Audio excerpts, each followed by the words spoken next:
ऐसे फल अगर आप प्रेगनेंसी में खाती हैं तो मुतमईन हो जाएं कि आपके बच्चे की ग्रोथ बिल्कुल ठीक हो रही है। उन फलों में कौन से फल हैं? फलों का बादशाह मैंगो।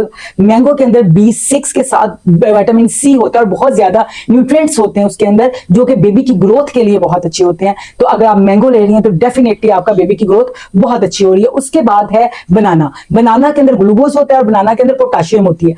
तो आपके मसल स्ट्रांग होंगे, आपके बेबी के मसल स्ट्रांग होंगे और आपका बेबी बिल्कुल ठीक ग्रोथ करेगा। तो रिलैक्स हो जाएं, रोज के 1 से 2 बनाना जरूर खाएं ताकि आपकी बेबी को और आपको पोटेशियम और ग्लूकोज मिलता रहे। और इससे और क्या होगा कि आपकी बॉडी एक्स, टांगों में दर्द जो हमल के दौरान आपको शदीद रहती है वो भी कंट्रोल होंगी। नेक्स्ट जो प्रिया, वैसे तो मैं प्रेगनेंसी में मना करती हूँ, फर्स्ट ट्राइमेस्टर में, सेकंड ट्राइमेस्टर में नहीं खाना, लेकिन लास्ट ट्राइमेस्टर में वो वाला पपीता आप खा सकती हैं जो बहुत पका हुआ हो, कच्चा नहीं लेना आपने।